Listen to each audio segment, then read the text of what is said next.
ಎಲ್ಲರಿಗೂ ಶರಣು ಶರಣಾರ್ಥಿಗಳು. ಡಾಕ್ಟರ್ ಮಂಜಪ್ಪ ಶರಣರು, ಸರ್ವಜ್ಞ ಸಂಶೋಧನಾ ಪೀಠ, ದಾವಣಗೆರೆ, ಮಾಸೂರು. ಮೈಸೂರು ಜಿಲ್ಲಾ ಕುಂಬಾರರ ಸಂಘ ಆರಂಭವಾಗಿ 75 ವಸಂತಗಳನ್ನು ಕಂಡು ಈಗ 75ನೇ ವರ್ಷಾಚರಣೆಯನ್ನು ಆಚರಿಸಿಕೊಳ್ಳುತ್ತಿರುವುದು ನಿಜಕ್ಕೂ ನಮಗೆಲ್ಲ ಬಹಳ ಸಂತೋಷವನ್ನು ತಂದಿದೆ.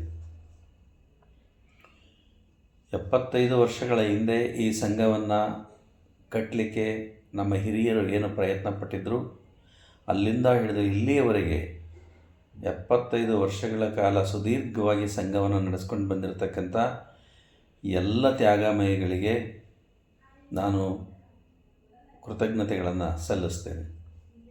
ಮತ್ತು ಈ ಕಾರ್ಯಕ್ರಮವನ್ನು ಈಗ ಆಯೋಜಿಸಿ ಅರ್ಥಪೂರ್ಣವಾಗಿ ಆಚರಿಸಲು ಮುಂದಾಗಿರುವ ಅಧ್ಯಕ್ಷರು, ನಿರ್ದೇಶಕರು ಮತ್ತು ಕಾರ್ಯಕಾರಿಣಿ ಸಮಿತಿ ಎಲ್ಲರನ್ನೂ ಸಹಿತ ನಾನು ಈ ಸಂದರ್ಭದಲ್ಲಿ ಅಭಿನಂದಿಸುತ್ತಾ ಶುಭಾಶಯ ಕೋರ್ತೇನೆ.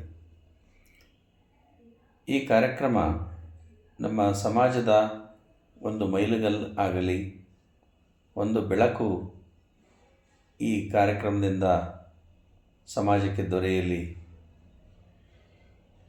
ನಮ್ಮ ಸಮಾಜದ ಸಮಸ್ಯೆಗಳೇನಿದ್ದಾವೆ ಅವುಗಳ ಬಗ್ಗೆ ಚಿಂತನೆ ಆಗಲಿ, ರಾಜಕೀಯ, ಆರ್ಥಿಕ, ಶೈಕ್ಷಣಿಕ, ಸಾಮಾಜಿಕ ಮತ್ತು ಧಾರ್ಮಿಕ ಸಮಸ್ಯೆಗಳೇನಿದ್ದಾವೆ ನಮ್ಮ ಸಮಾಜದವು, ಆ ಕುರಿತು ಆ ನಿಟ್ಟಿನಲ್ಲಿ ಎಲ್ಲರೂ ಚಿಂತನೆಯನ್ನು ನಡೆಸಲಿ, ಆಗಲಿ ಅಂಥೇಳಿ ನಾನು ಆಶಿಸ್ತೇನೆ.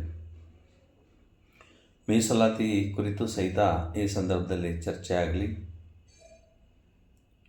ಒಟ್ಟು ನಮ್ಮ ಸಮಾಜ ಅಭಿವೃದ್ಧಿ ಆಗಲಿಕ್ಕೆ ಯಾವ ನಿಟ್ಟಿನಲ್ಲಿ ನಾವು ಸಾಗಬೇಕು ಅನ್ನೋದ್ರ ಬಗ್ಗೆಯೂ ಒಂದು ದಿಕ್ಸೂಚಿಯಾಗಿ ಈ ಕಾರ್ಯಕ್ರಮ ಹೊರಹೊಮ್ಮಲಿ ಅಂತೇಳಿ ನಾನು ಬಯಸ್ತೇನೆ.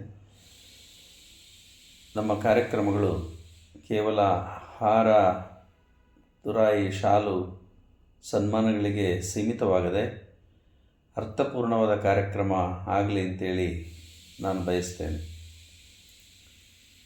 ಹಾಗೆಯೇ ನಾನು ಈ ಕಾರ್ಯಕ್ರಮದಲ್ಲಿ ಭಾಗವಹಿಸಬೇಕಾಗಿತ್ತು. ನಮ್ಮ ಸ್ನೇಹಿತರಾಗಿರ್ತಕ್ಕಂಥ ಮತ್ತು ಹಿತೈಷಿಗಳಾಗಿರ್ತಕ್ಕಂಥ ಮೈಸೂರಿನ ವಾಸುದೇವ ಮೂರ್ತಿಯವರು ನಮಗೆ ಮಾಹಿತಿಯನ್ನು ಕೊಟ್ಟು ಬನ್ನಿ ಅಂತ ಹೇಳಿದರು. ಮತ್ತು ಕೆಲವು ಮಿತ್ರರು ಕರೆ ಮಾಡಿದರು. ಆದರೆ ಹೃದಯ ಸಂಬಂಧಿ ಚಿಕಿತ್ಸೆ ಆಗಿರೋದರಿಂದ ನಮ್ಮ ವೈದ್ಯರು ಪ್ರಯಾಣವನ್ನು ನಿರ್ಬಂಧಿಸಿದ್ದಾರೆ. ಹಾಗಾಗಿ ಈ ಕಾರ್ಯಕ್ರಮದಲ್ಲಿ ಭಾಗವಹಿಸುವ ತುಡಿತ ಇದ್ದರೂ ಸಹಿತ ನಾನು ಬರಲಿಕ್ಕಾಗ್ತಾ ಇಲ್ಲ. ಆದರೂ ನಾವು ನಿಮ್ಮೊಂದಿಗಿದ್ದೇವೆ, ನಮ್ಮ ಮನಸ್ಸು ಅಲ್ಲೇ ಇದೆ. ಇಂಥ ಒಂದು ಅದ್ಭುತವಾದ ಕಾರ್ಯಕ್ರಮ ನೋಡಲಿಕ್ಕಾಗಲಿಲ್ವಲ್ಲ ಎಂಬ ಬೇಸರ ಒಂದು ಕಡೆ ಆದರೆ, ಸಮಾಜಮುಖಿ ಚಿಂತಕರು ಒಂದು ಕಡೆ ಸೇರ್ತಾ ಇದ್ದಾರೆ, ಒಂದು ಒಳ್ಳೆಯ ಕೆಲಸವನ್ನು ಮಾಡ್ತಿದ್ದಾರೆ ಎಂಬ ಒಂದು ಆತ್ಮಸಂತೋಷವೂ ಇದೆ. ಹಾಗಾಗಿ ಈ ಕಾರ್ಯಕ್ರಮ ಯಶಸ್ವಿಯಾಗಲಿ, ನಮ್ಮ ಸಮಾಜದ ಒಂದು ದಿಕ್ಸೂಚಿಯಾಗಿ, ಒಂದು ಮೈಲುಗಲ್ಲಾಗಿ ದಾಖಲಾಗಲಿ ಅಂಥೇಳಿ ನಾನು ಆಶಿಸ್ತಾ ಎಲ್ಲರಿಗೂ ಅನಂತ ಕೃತಜ್ಞತೆಗಳೊಂದಿಗೆ ಅಭಿನಂದನೆಗಳಿಗೆ ಶುಭಾಶಯವನ್ನು ಕೋರ್ತೇನೆ. ಶರಣು ಶರಣಾರ್ಥಿ.